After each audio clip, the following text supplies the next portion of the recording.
In this video, we are going to take a quick look at the index.html. You can see here that we have a base ref with a /. Now, to use the router, you actually need this included at all times. Otherwise, your Angular apps will not actually work. So this is just one important reminder that you need this base ref included in your index.html.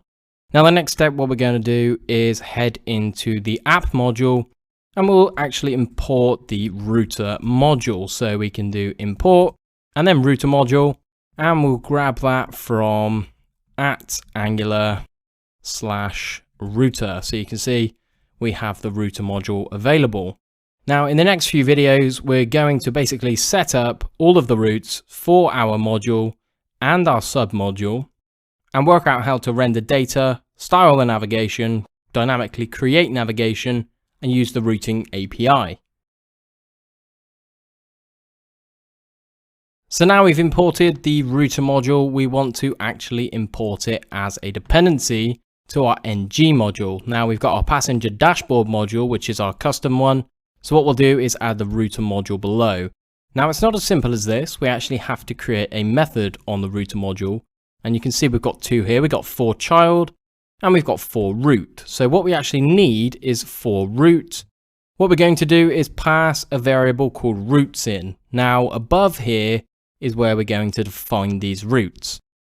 Optionally, in your own projects, you can define these in their own files. However, because we have the actual components available that we might want to route to, it might make sense to keep them in the module. So our routes are going to be of type routes, and you can see the capital R, and all these routes are an array. So when we actually split these onto a new line, we'll start to create an array of objects. Before we actually do this, we will go up here and import this routes definition, just so we can keep track and make sure that we're actually implementing things properly, and TypeScript will give us the auto completion such as path. So for our base component, we're going to say it's going to have a path of nothing. So this is technically going to be, in quotes, the home page. So what we're going to do is in fact call this the home component. Now we haven't actually defined the home component yet, so we'll do that momentarily. However, because it's an empty string, we want to use this path match property, and we want to say full. So when the path is completely empty, and we want to make sure it's full, i.e. that it is in fact a completely empty string, we want to use the home component. So let's go ahead and create this home component. And what we're going to do is put it in the same directory as here. So we'll just simply add this file. We'll do home.component.ts. So we've just got the component. As usual, we will import the component decorator from and then Angular/core. We'll create the component metadata. We'll do the selector and give it a value of app home. So to be a valid web component, it actually needs a dash in the middle. Home on its own as an element is technically incorrect. So we're going to call this one app home just to keep things generic. All it's going to do is have a template, and we're just going to create something simple inside. So we'll do a quick div inside of here, and we will say airline passenger app. Now all we need to do is export this class home component, and that's basically our home component that we're going to use as our base route. So before we can even use this, what we need to do is go into the app module and import this component. So what I'm going to do is actually duplicate this one, and we'll move this up. I'm going to rename this one to home component, and then I'll change app to home. So you can see that it's found the home component. This is no longer red. However, we have a new declaration, so we need to register it in this app module. Now the next thing we need to do, because our app component is currently rendering passenger viewer, we need to use something called the router-outlet. Now the router outlet is a directive via the router, which is essentially a placeholder for where our components will be injected. So when we route to a component, the router outlet then tells the component where to go. So this is pretty much it. This is all we need to set up. Now let's go back to this routes and just recap what's happening here. So we have a constant called routes. It's of type route. We don't technically need this, however, it's a good convention just to type these. Then we're going to say it's going to have an empty path. The component that we want to render is in fact this home component. So it's just going to be the boring component that says airline passenger app. We're using path match full to match that empty string. So what we can do now, because we've actually set this up, we've called for route, we've passed our routes in, so we can go ahead and check this out in the browser. So you can see our form and everything that we've done before has completely vanished. Now if we inspect element, you can actually see this router outlet here. Now this is basically a placeholder for our application. So you can see app home has been rendered below this router outlet. So this is essentially where our components will be dynamically created when we change routes. So for instance, if we wanted to go to /settings, something like this, this is where we would then inject the settings component. However, we're going to tie in our passenger application as we continue through these videos. Now that we've got our routing set up, what we're actually going to do is implement what we call a wildcard selector. So if we go into our app module, you can see our list of routes. Now what you can simply do is duplicate this and we'll add the semicolon on the end. We don't need the path match full. However, what we're going to do is rename this to a not found component. And the path is then going to be a wildcard. So what we actually do for this wildcard is a double star. So this essentially will say any routes that do not exist in our application, we're going to use the not found component. Now, obviously we do not have the not found component. So what we're going to do is duplicate this and we'll say not found component. We'll obviously go and register these momentarily. However, we'll set these up just now. And we'll go ahead and add our not found component to our declarations. So hopefully all this is feeling familiar by now. We create these components, we then register them in particular modules. Now what we'll do is in fact take the home component and we'll just copy the contents and create a new file. We'll call this the not-found.component.ts. We'll paste this one in. And the selector is going to be not-found. So this actually complies with the HTML specification. Now inside of here, what we're going to do is not found, and we'll change this to not found component. So this will then, when we save it out, you can see that not found component has worked, and our wildcard selector will in fact pick it up when a match is not found. We'll leave this empty for now. However, in the next few videos, we'll come back and actually add some routing logic once we've understood routing a little bit further, and we can actually use the APIs to navigate between pages. Now we've learned how to create a routed component, we need to actually add some navigation. So if you jump into your app component, this is where we'll be adding our navigation. Now we do this through something called the router link, and it's a directive provided to us via Angular. So let me demonstrate. What we'll do is and then we simply do router link. Now if we want to go to the home page, we will just put a /, and inside of here what we're going to do is just say home. Now to demonstrate the fact that we can in fact go to a 404 link, what we'll do is just put 404. And then we'll just put /oops so that when we click on it, this route will not have a registered component and we'll actually see our not found component. So this is how we can create the navigation. Now router link is an Angular directive and you can pass it an expression such as this. However, you can also use it for data binding. So now that we've learned about the router link, what we can actually do is go to our not found component and we'll say go home, but instead of just leaving it as plain text, what we'll do is a router link, and then we'll just simply wrap it in an A tag. So when we hit any route that's a 404, we can say router link /, we can click go home, and it will take us back to the home page. So let's actually jump across to the browser and see this working. So these are the only videos where we're going to be looking at the URL bar. So when I click on 404, you can see that it says /oops, and it says not found, go home. We can click on this and it takes us back to the home page. Now this will match any component, so if I type absolutely anything in, you can see that this 404 not found component, we can go home and go back to the start of our application.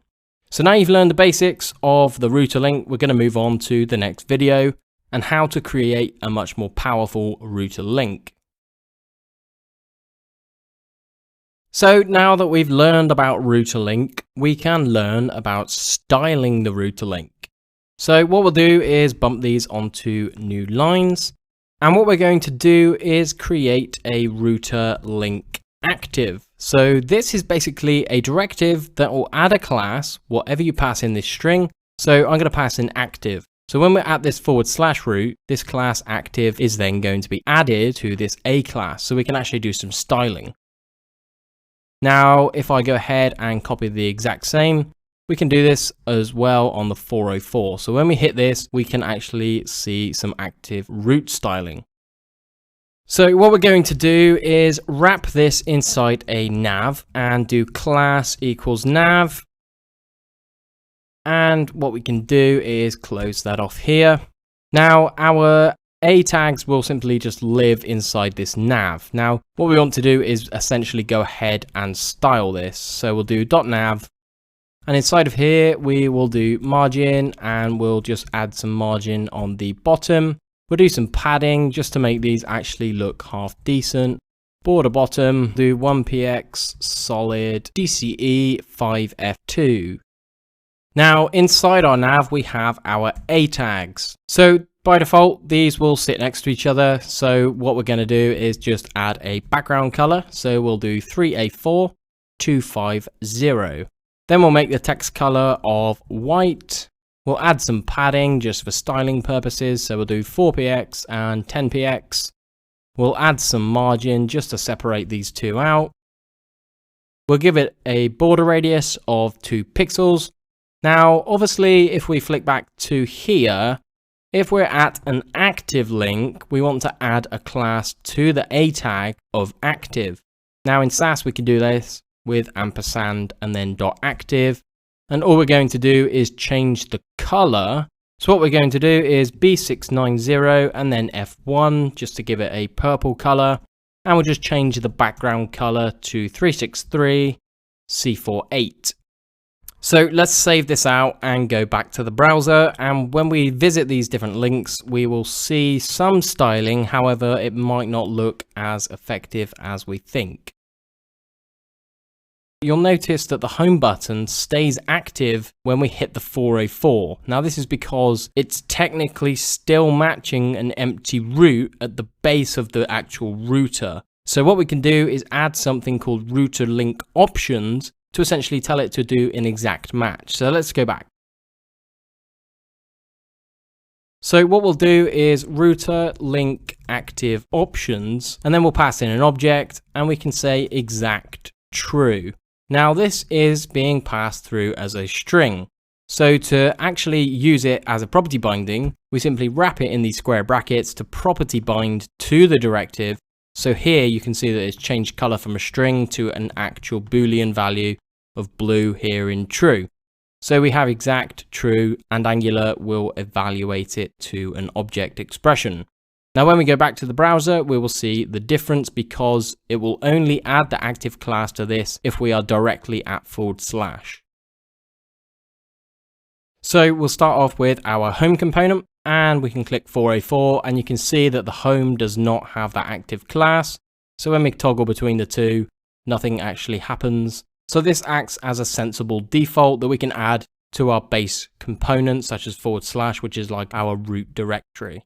So this is a good configuration option that we can add to our component. So by using this directive and telling it to do an exact match, we essentially ignore all inherited roots because they kind of all point to / at some point.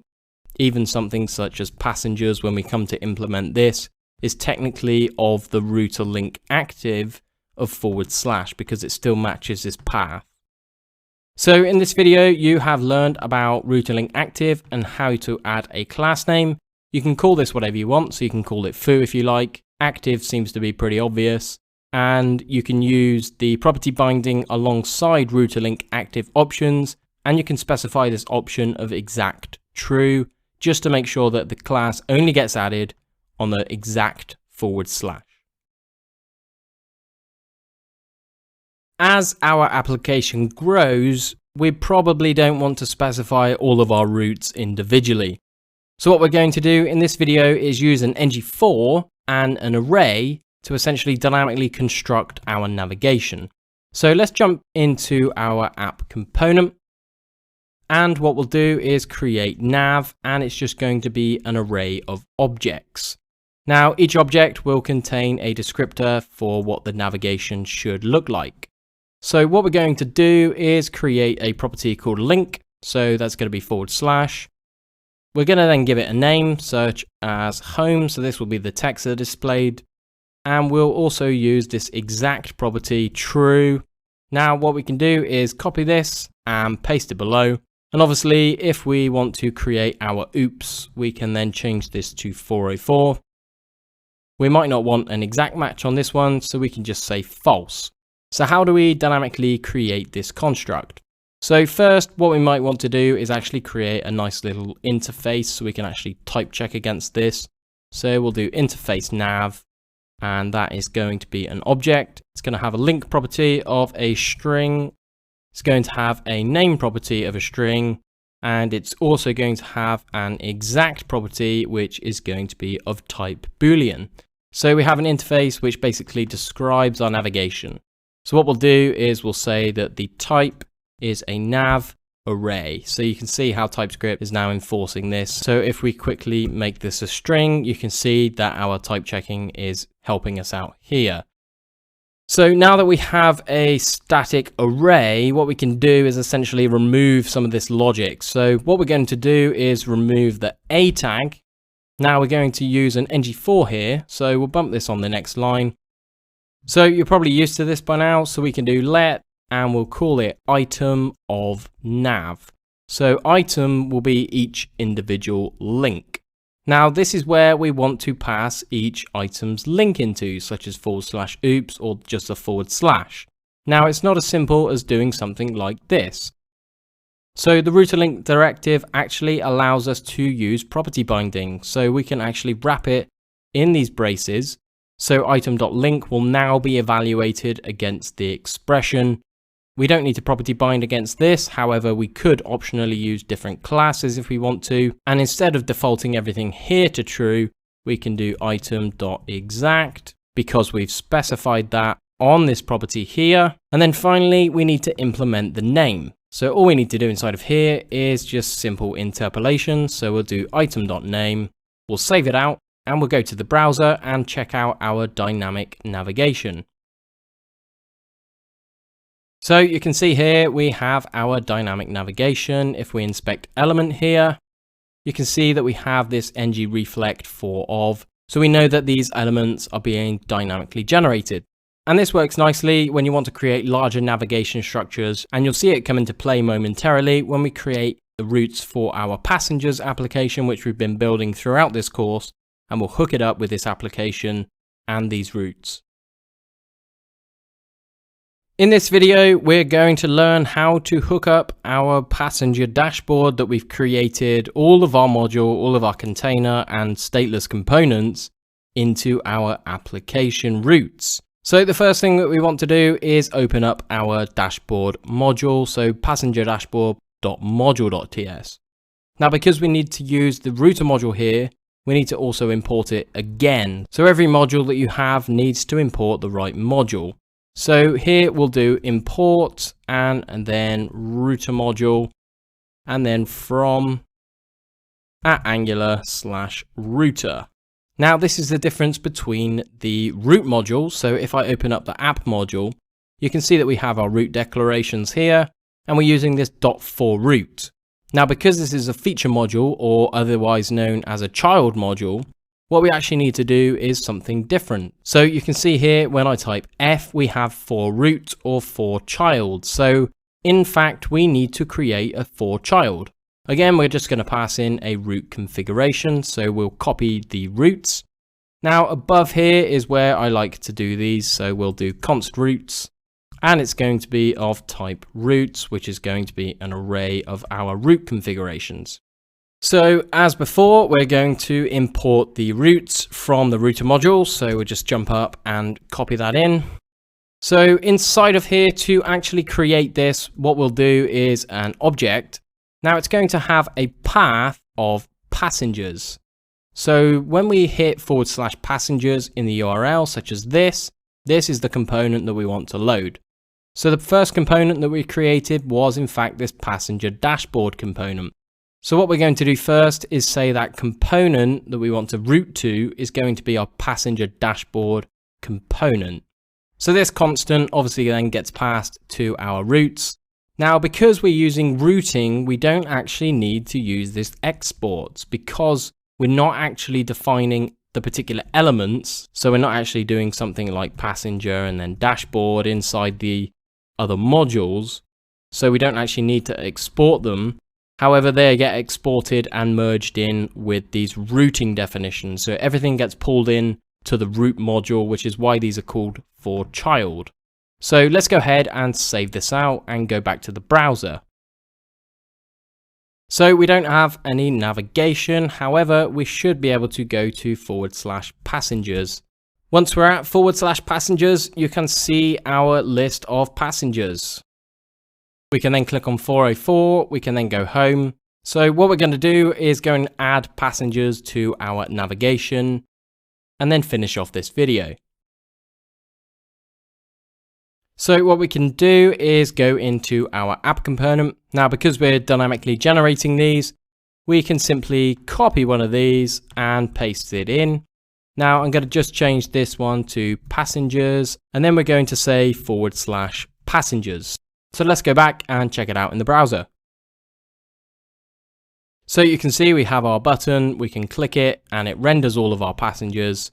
We get the / in the URL. We can click on 404 as per usual.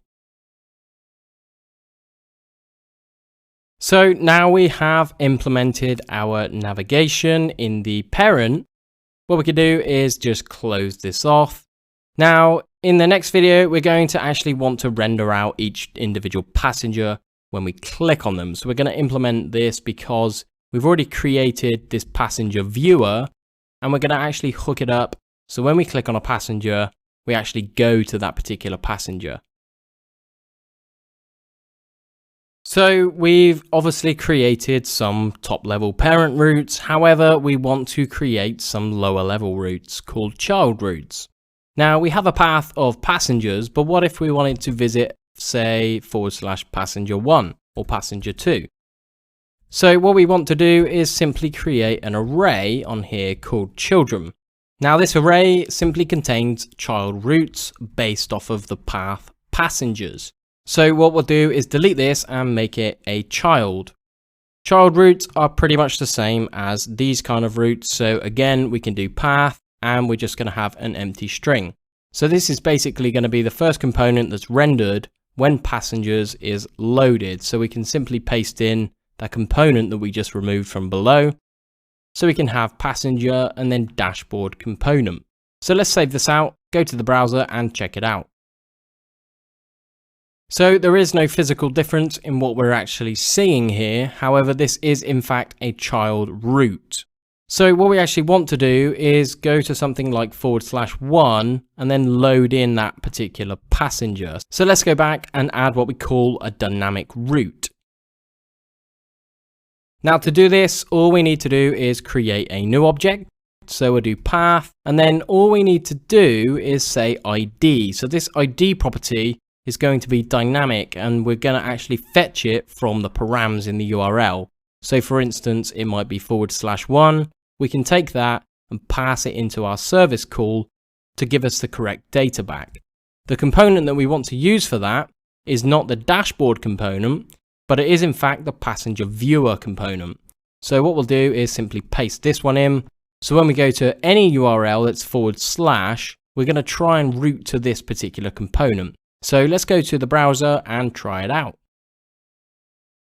So what we can do is /1 and press enter. and you can see that Steve has now been rendered on the page. Now we have /2 and Steve is still added. We have 3 and Steve is still there. So what we can actually do is subscribe to these root params, which we'll do in the next video. So when the location changes, such as 2 again, we can pull in the correct data for our service and then render the data for that correct passenger. So in the next video, what we're going to do is basically implement the behavior to actually fetch the right passenger based on their ID. So the ID here is 1. So when we're at /1, this is technically correct because Steve has an ID of 1. However, /2 is in fact not Steve. So in the next video, we're going to use the router to basically grab this information and go and make the right service call to fetch the right data. So in the last video, we worked out how to route to child components, and we want to take a look at this passenger viewer. Each passenger gets passed into a form, which is a stateless component. When we want to update that passenger, we simply get that passed to us via an event. Now, at the minute, all we're doing is hard coding the passenger of 1. So if we change this to 2, we would actually get a different passenger. If we changed it to 3, we would get a different passenger, and so on. So we basically want to make this dynamic. The way that we can do this is by importing the router and the active route.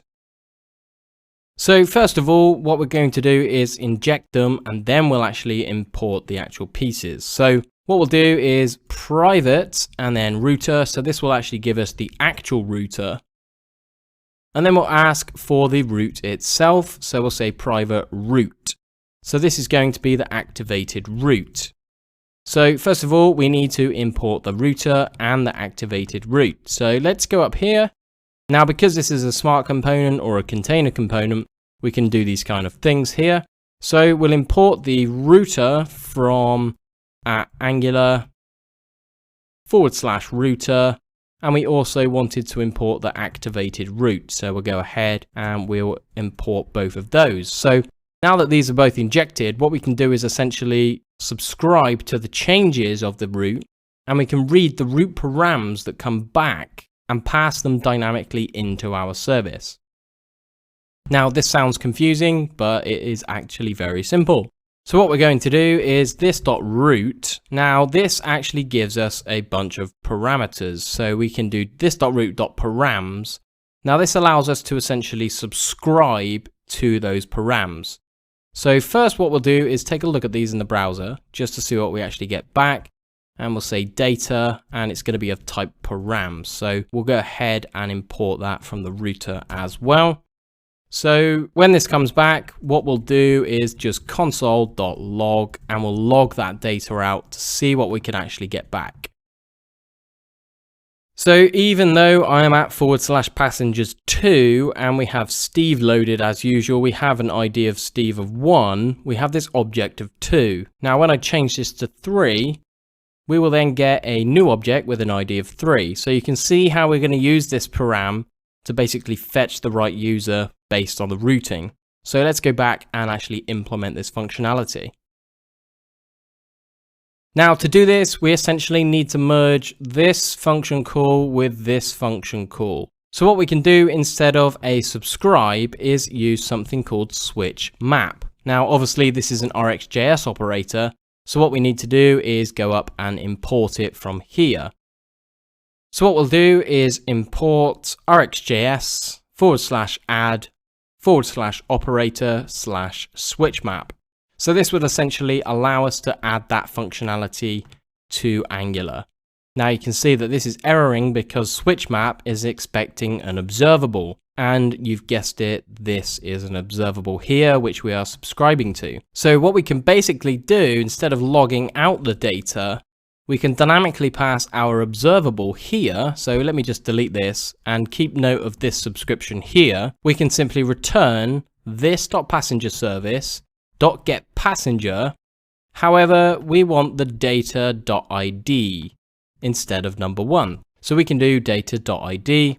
So what we're going to do instead of params is say it's going to be of some kind of passenger, so our ID property won't actually error on us.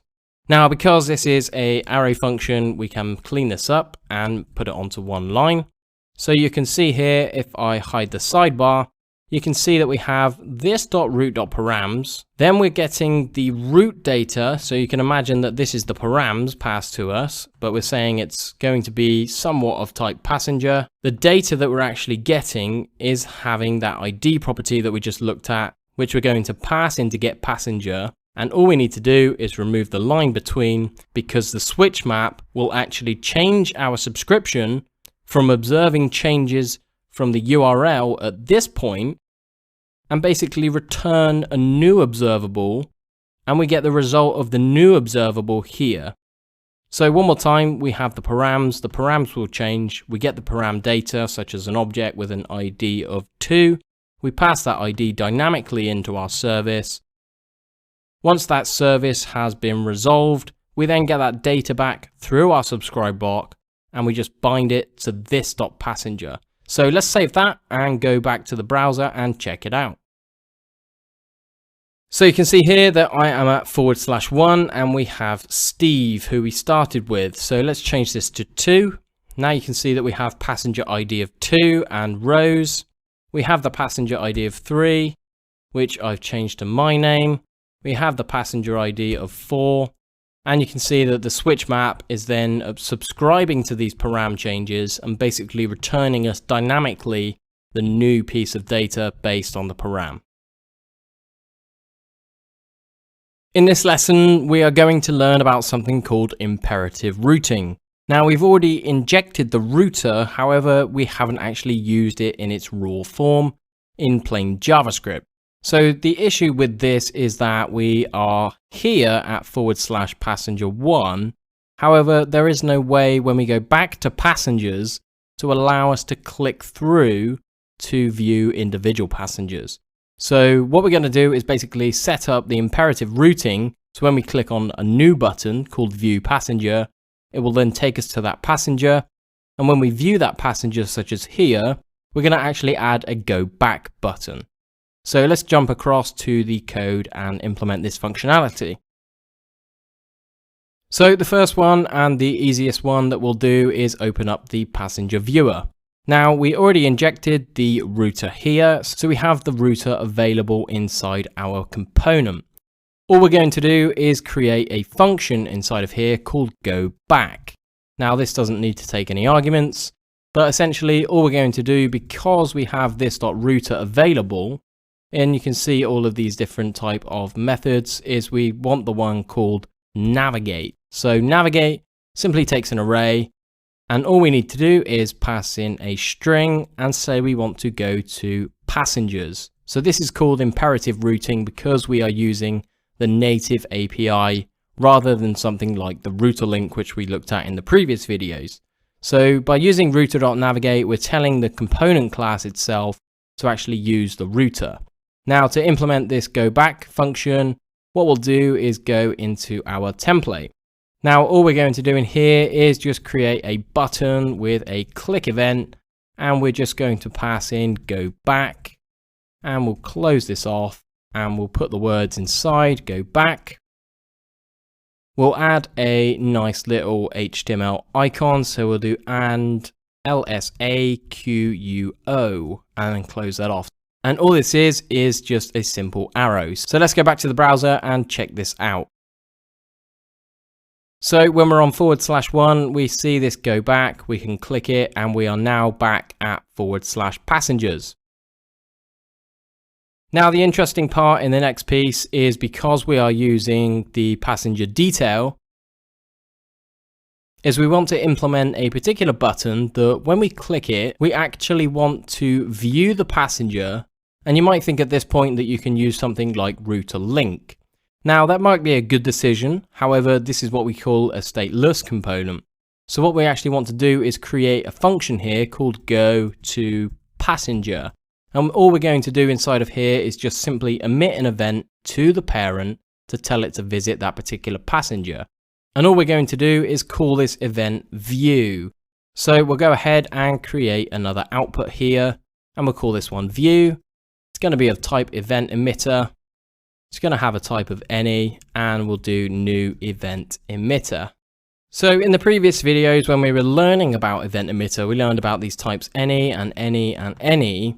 However, this was just to introduce you to the concept of event emitter, and hopefully you understood it by now. However, the types of events that we're actually emitting, if we look at the edit, remove, and the view. So let's have a look at edit. We are actually emitting this .detail. And if we look at remove, we're also emitting this .detail. So what we're in fact emitting are passenger objects. So we can change these type any's to passengers to say that we are actually emitting an event with the passenger. And we can also add the type of event that we're emitting here. So this is to finalize our application. We're going to have this view output, which when we click is going to call this function called goToPassenger. So let's go ahead and implement this. We'll do it underneath here. So we'll do goToPassenger. All we're going to do is do this .view.emit and this .detail. So we're going to simply emit this to the parent. The parent component, if you remember, is the passenger dashboard. So inside of here, we have our passenger detail component. So all we need to do is simply listen to this view event, and we're going to have a handle view, and that's going to give us our event object back. So inside this handle view function, we can go to our component. What we'll do is add it at the bottom here, and it's going to give us the event. Just like before, it's going to give us the passenger. So inside of here, what we're going to do is actually use the imperative routing, but we're going to use dynamic imperative routing. We're going to use the dynamic imperative routing to allow us to route to particular passengers based on their ID. So this event property is a passenger, and each passenger has an ID. So what we need to do for this is actually inject the router. So what we'll do inside our constructor is inject this router. So what we can do is private router, and that's going to be of type router. So Angular is going to look up this token. What we need to do is obviously import the router. So we'll go up to the top. We'll do import router, and then from @Angular, and you should know this by now, /router. So import the router from the Angular router. We're going to use it inside of here.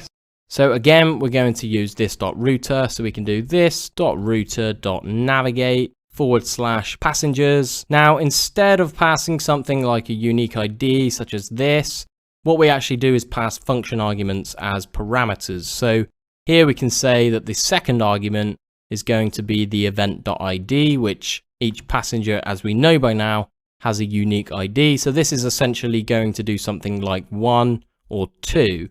So we'll save this out and go back to the browser. We'll check out our new view button. We'll check out our event that is being emitted and make sure everything is working correctly. So we'll go to our passengers. We will scroll down. We can click view. We are now viewing Steve as a passenger. We can go back. We can scroll back down. We can view rows.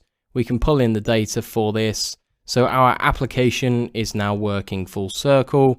We can obviously edit the names from here as well. So we can rename Steve to Steven. We can click done. We can refresh the page. Everything is being persisted. We can view that passenger. We can change his name here as well. So we can change him back to Steve. We'll update that passenger. We'll give him a refresh. So everything is working as intended. So when we go back into the code, we have a working router, we have a working component.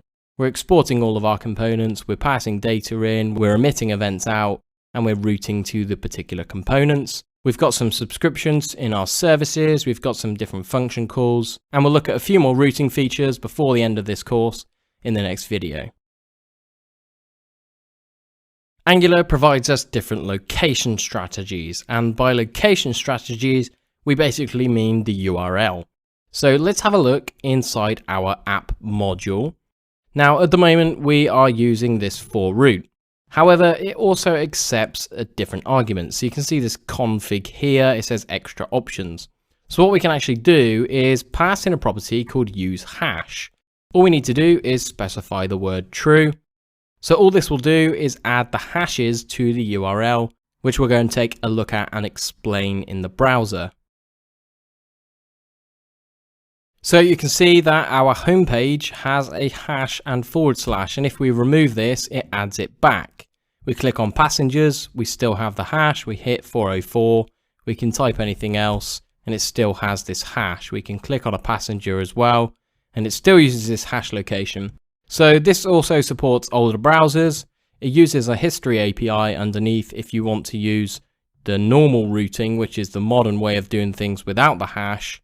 However, if you decide to use this, your server will have to support this type of location. So essentially anything that isn't an asset, such as an image folder or a fonts folder. So you need a slight server-side configuration, which my local server actually has. However, if you do not have this functionality, you can use the hash location as demonstrated. Now, the benefit of using the normal mode, which is just the forward slash, is that we can actually server-side render. So this is one of the benefits of what we call the push location strategy API, which uses the history.pushState, which is an HTML5 API which you can look up to see the differences between the history API and using a hash to support older browsers. However, you won't have that benefit of potential future server-side rendering. One final thing in this routing chapter is going to be demoed inside our app module. So if you open up your app module and take a look at your constant of routes. So let's assume that instead of going to the home component, we want to go straight to the passengers. So in this case, what we can actually implement is something called a redirect to. So what we can do is redirect to and then passengers. That's all we need to do. So let's actually go ahead and try this out. So you can see if I remove this from the URL and press enter, it's automatically going to / passengers. So Angular is doing this for us, and we cannot, you see localhost 4000 in the bottom left. We cannot click on this link because it's just going to / passengers. So that's how to implement a redirect.